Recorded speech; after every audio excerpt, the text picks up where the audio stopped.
Hello, random person.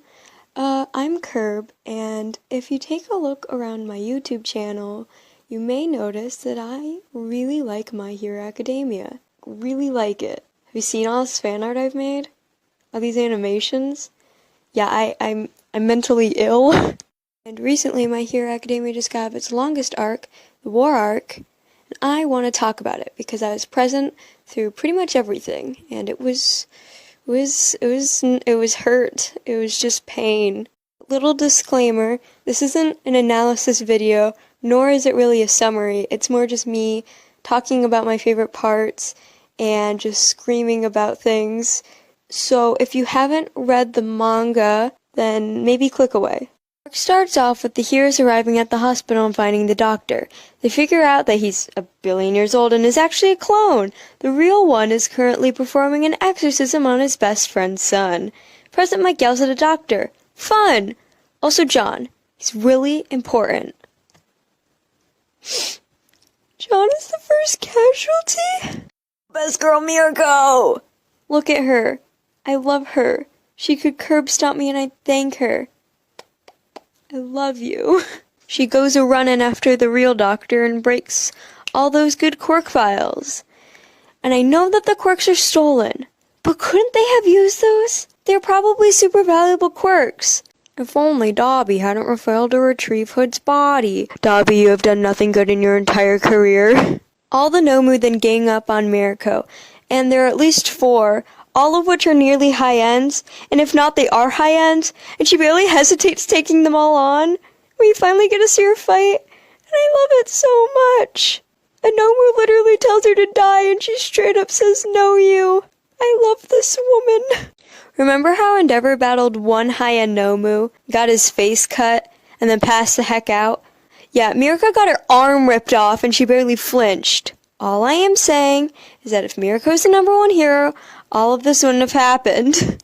We then see Kaminari with the other heroes racing to the battle, and I feel so bad for Kaminari here. No. He literally didn't. UA told the kids that they were doing hero work and then brought them into a war. This will be an overarching theme of the whole arc, but don't bring kids into a war. Don't do that. Please don't do that. It then tells him to think of people he cares about most, to try to calm him down a bit. And the fact that she was probably thinking about Aizawa, Mike, and Shirakumo hurt. Hawks is literally so terrifying in this scene, but I love when he says that Twice is a good person, the shadows on his face fall because he's being genuine for once. The fact that Hawks is saying this? Bruh. Twice then thinks back to all the times he screwed up things for the League, and about how he just wants to protect their happiness. Twice only ever wanted to be accepted. No one did that but the League. Everyone feared him because of his quirk, and being betrayed by someone that he thought accepted him is the worst thing for him. You may have messed up Twice, but hey, at least you're not Dobby. Speaking of him, he's coming and get the nukes. Are you sure about that? My focus is on that line in particular. We know that Hawks didn't really hesitate trying to kill Twice, so Dobby must be talking about something else here. Dobby, what are your secrets? You have like 20 of them. I need to know all of them. And then you do this. Dobby, what? How do you know what Hawks' standards are? How do you know that they're screwed up? What? I'm literally sitting here overanalyzing every single aspect of what this man says. Is this why Dobby has the A rank in mystery? No one knows what he's talking about. Well, how did you figure me out? I'm just that smart. You have a C intelligence.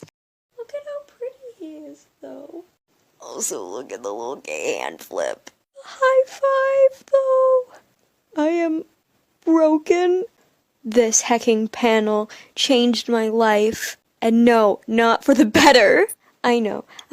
Chapter 299 came out and crushed all my dreams. But these two are childhood friends in my heart. It explains so much, and it'd be so good for both of their arcs. Hawks wanting to make a society where less work is put on heroes because his childhood friend died from pushing himself too much. Dobby seeing through Hawks' lies because he knows how dedicated Hawks is to being a hero. But Canon just doesn't want to do anything that's good and would make the story better. Here lies the childhood friends theory. Had a good run, but it's time for it to rest.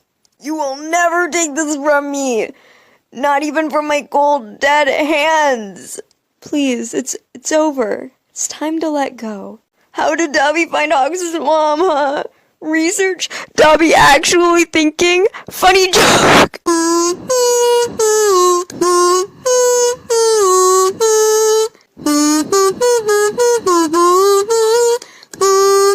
Then see Twice saving his pals, and his last act is giving Toga her hanky back. He doesn't want to burden her with trying to find it again. He doesn't want to cause another problem. Plus it shows him not needing it anymore because he is whole. Not to mention how pink, the color of the hanky, usually represents things like kindness and love, and these things are really good for Toga and Twice's relationship because it's just full of kindness and love, and they are just friends. They are best friends. Toga thanks Twice for saving her, not just from the heroes right now, but from her old life too, because before she was, disowned by her family, and having a friend in the league, especially one who's so warm, like Twice's, that probably meant so much to her. I'm just going to lie down for a minute, don't mind me. Fat Gum Taxi. A taxi, but more dramatic. Another stomp. No one be doing it like them. Imagine your comfort character not being able to cry. Couldn't be me. We also don't know if his tear ducts were burned on accident or on purpose, and yes, I think about this every day.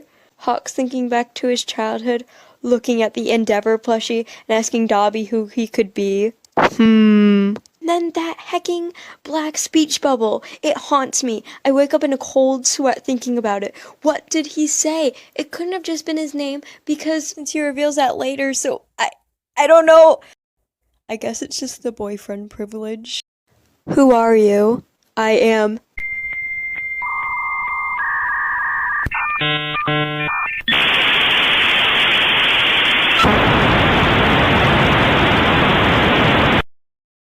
The way I have this line memorized. I love how both Hawks and Dobby are so committed to their ideals and will do pretty much anything to reach their goals. They both give their all to accomplish what they have to, but these goals that they have are complete opposites. One being to save everyone, and the other's only trying to save himself. In a weird sense. These two characters are just complete opposites in their colors, in the way that Endeavor has affected them, the way that they look at Hero Society, the way how one of them is supposed to represent the light, the other the darkness, the way how they are literally good and evil. They are dramatic foils, Your Honor. Cut to Shigaraki in the All For One state. We see his family again, and they all tell him not to forget them. The only thing that he asked of them is to not reject who he is, because they all rejected who he wanted to be. Also, look at these panels of Mirko. Anyways, back to the biggest breakup of the year. Tokoyami arrives to save Hawks, and we learn that his back is completely burnt off. I was so hoping that his wings wouldn't grow back because 1, character development, 2, he has now some type of consequence for his actions, 3, it would be a permanent reminder of Dobby, and 4, it would strengthen the Icarus parallels. Check it out, kid. Look at this dead body. Dobby asking why they are bringing kids into a war. And honestly, yeah, this is the only good thing Dobby has ever said. Dobby then monologues about how the heroes are just as dirty as the villains. And he's not necessarily wrong, because what gives them the right to kill and still be called heroes? But also these heroes aren't killing just to kill, and they obviously are doing it for the greater good. But then again, I guess Dobby could say that he is doing it for the greater good. He isn't. He definitely isn't. What are these gay little glances for? I remember this part when the leaks came out, and he called them roasted chicken in it, and everyone lost their minds. It was so funny, and I miss that. The official translation is still good, and if they take it out of the anime, we are rioting. Is this how Hawks sees Dobby? Hawks then tells Tokoyami to run, since Dobby is stalling for time, so he can, get his fire back going. How does he know this? Tokoyami jumps down, and Dobby uses Endeavor's move, and everyone's like, okay, this is canon, we know who you are now. And then we get Jet in. Sir? Why are you so pretty? We then get back to the main character and oh, wait. Look, my wife, Burnin. Like that Shoto immediately knew something was up with Deku. Their friendship is top tier. Okay, back to Shiggy at the hospital where he wakes up. We all know crap's about to go down when Shigaraki complains. Oh, and Crest dies. Whoops. Shigaraki decimates everything and then goes and picks up his phone, which he didn't destroy. Cool. And shows us the prettiest panel ever. Endeavor shows up and is going to attempt to fight the second coming of Christ. Oh, and look at how teeny tiny Compress is. Compress explains to Dabi that Twice died and Toga went on a rampage. He tried to stop her, but she just wasn't having it. He also calls her little Toga in this. Tears. Kind of ironic considering that All For One users have a hole in their palms. Deku decides that, okay, I have to take this matter into my own hands, and he goes after Shigaraki. Also, Bakugo goes with him, and the Wonder Duo. They make me so happy. Deku tries to tell Endeavor that, hey, this man is after me, and Enji's just like, okay, and almost dies. Go! Give us nothing! Endeavor, you were literally bested by Shiggy in less than 5 minutes. Got a lot of work to do. That's all I have to say. Shigaraki then targets Aizawa, who is staring down death and still thinks about Shirakumo and all of his students. Shigaraki, you are so loud. Gran Torino shows up and saves the Wonder Duo and is just completely awful, and I hate him so much. He keeps calling Shigaraki a thing. He isn't. He is a person. I am going to punch an old man. No. Shigaraki wasn't born an evil person. He was abused and groomed. Gran Torino could have checked up on Nana's family. He could have saved Tenko, but he chose the easy way out and blamed everything on Shigaraki. He can't own up that part of the reason why Shigaraki is a villain is because of him and Nana. I know he's a villain, but he's still a person. Anyway, look at the Lil League. Your quirk is similar to Twice's, right? I mean, kinda. Get in, loser. We're going to end Hero Society. Look, there's Jen. Maybe we'll see him fight. Dobby, why are you like this? Also, R.I.P. Midnight, you're too pretty for this world. Okay, I'm skipping the next couple chapters because this video is already way too long. All you have to know is they brought kids to a war and expected them not to be traumatized. I love how Shigaraki says this specific line to Endeavor. And of course, none of the heroes listen to him because he's just a crazed villain. The system is broken. How many people have been like Tenko? How many people have been swept under the rug? How many have been ostracized because of their quirk? Seen as less because of a quirk? These are all things the Hero Society fails to recognize. And when the people that are most hurt take action, no one listens. That's why Shigaraki says he doesn't care if they don't understand, because they never will, since they aren't villains. Finally! Gran Torino takes a hit. Before collapsing, he thinks if him and Nana made the right choice. Are you just figuring this out? I am in tears. Shigaraki then uses the quirk erasing bullet on Aizawa, and I wonder when we see Eri again if she's going to blame herself for Aizawa losing his leg, since her blood was used for the bullet, and she tends to blame herself for things. I'll just see myself out. I'm sorry. Shoto! The UA kids are now having an existential crisis after their brief encounter with death. Who could have guessed? Also, why is Mineta asking the good questions here? Dobby is having the time of his life right now. Rocklock tries to tell the kids to run because there's an actual psycho murderer man right in front of them who is definitely trying to kill one of them, if not both, but no one listens to him. Why is he the only responsible adult? Deku then decides, okay, no one is doing anything, I'ma do this myself, and takes on Shigaraki himself. Everyone else just says, hold on, Deku, we will help you, and Deku just tells him to shut the heck up. Flashback to Bakugo and All Might talk, but also before that, appreciate Uraraka. All Might talks to Bakugo about how One For All works, and Bakugo then admits to having his own insecurities and taking it out on Deku. He says that by helping him train, maybe he can atone. And listen, before this, I was a huge Bakugo anti. I understood he was important and everything, but I never really got his character until this chapter. That's what's so cool about my hero. It can flip your entire view on something upside down. I love this panel too because before every time we've seen Deku, it's supposed to look heroic, like he's doing the right thing. But in Bakugo's mind, he knows that this isn't right, and that Deku's hurting himself. This isn't a good thing. Don't you love it when one character is almost dying and the other character overcomes all of their emotions, weaknesses, and even physical capabilities just to protect the other? Yeah. Bakugo literally awakened some part of his quirk just to protect Deku. He didn't even think twice about it. His body moved on its own to save Deku. Then Deku goes feral because my best friend is hurt and I'm going to destroy you. Then the main characters pass out. One for all dream world logic.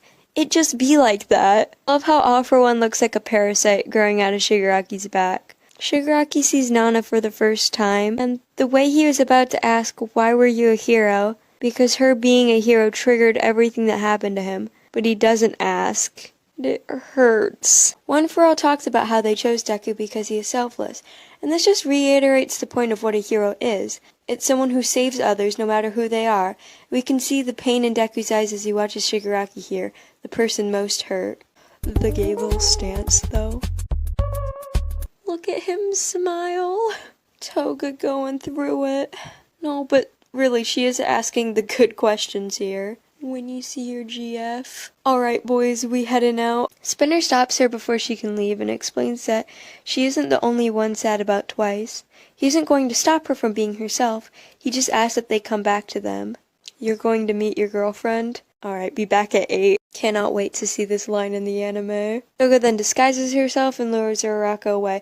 And fellas, is it gay? Toga explains that she simply can't help the way she is. She can't bottle it up or it will get worse. It's so hard for her to live like this because she will either get hurt or hurt someone else. She also calls Curious nasty, which she isn't. She was a goddess in horror, you coward, for killing her, and I will die on this hill. Toga explains how Jin was a person she loved, just like Uraraka loves Izuku. Well, not quite in that way. It was more in a family type of bond, but yeah. Uraraka tells her she shut those feelings away. Toga has done the same. She had to repress and shut away all her feelings too, but she can't just stop feeling the way she does. Uraraka tells her she can't just live in a way that hurts others, and she needs to face the consequences of her actions, which, yeah, Uraraka's right. Toga should be able to have those feelings and shouldn't have been told to change, but that doesn't mean she's allowed to kill people. Toga then admits defeat, running away crying. The panel showing Uraraka's reaction to that. Is that foreshadowing I see? Gigantomachia arrives and Tommy, please stop. I love that weird limbo where we just had those weird panels of Dobby just having the time of his life and we're all just, what is he planning? What is going on? Nothing really big happens in this next chapter. Yeah, we can just skip it. Okay, obviously the Toyo reveal happened. I remember waking up on November 5th and shaking as I raced to grab my phone. I knew that the Toyo reveal was happening, and I was so excited. Needless to say, it broke the internet. Literally out-trended the US election, and yes, I have a screenshot. Everyone was screaming. Everyone was crying. I was crying. I had a test that day that I don't think I did too well on because of the leaks. It was crazy. Where I immediately knew it was Toya. This man is so extra. The little Shaka Shaka though. This panel is so pretty. What did Dabi pour on his head? Why did it all come out so easy? Was it just ash from his quirk? That would actually be so in character for Dabi. Deku, you encapsulated my feelings perfectly. Dabi goes on to monologue about how not everyone needs to be completely selfless except for Enji. Why? He's supposed to be a hero. Not only that, but he's the #1 hero. He then talks about crying to Natsu every day, wondering why he existed. I know, I clown on you all the time, Dabi, but shoot, this one hurts. Dabi then proceeds to nay-nay on them, yelling that the past never dies. I'm not an Enji hater. I really like him, actually, but Dabi is right here. How is it fair that abuser gets to change and move on and become better? How is it fair that the one abused has to live with Enji's mistakes? Does this give Dabi the right to kill people? Obviously not. But he still makes a good point. This line shows you that you cannot always escape the things you did when you were different. That your actions will have consequences to them, which is honestly a great theme for this whole arc. Chicken soup. Bruh, you are obsessed. Also, these panels, Beautiful. Give me goosebumps every time I look at them. And I don't think I've said this that much, but Dobby with white hair should stay. It should stay. It's gorgeous. It's great.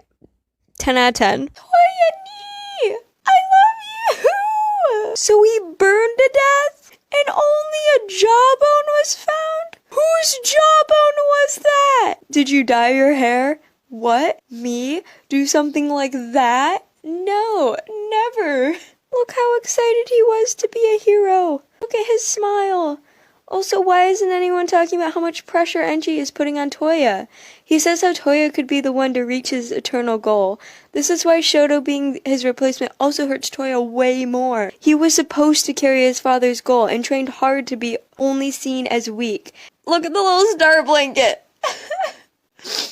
All I feel is pain. So much pain. Then he proceeds to break up with his BF on national TV. Hold on, Twice, I know you're dying, but I gotta get this for my YouTube video. Then we get this panel, and I really hope when it's animated his fire is actually white. And then, you worst character, Best Genius, why are you back, and why are you calling trauma victims a pair of old jeans? This is so cringe. And then we get a little spinner moment. Spinner understands Machi a lot more, since just like him, he only follows orders and doesn't really have that many dreams of his own, since he can't find happiness in them. Then Spinner chomps on his head. Shoto asks why Dabi sent those villains after him and almost gets Natsuo killed, and Dabi just doesn't care. I'm not so big on feelings anymore. Please just stop trying to murder me, maybe. Bakugo then reveals his hero name and everyone stops and just laughs at him. He was the one that ended All Might, so he gets to take part of his name.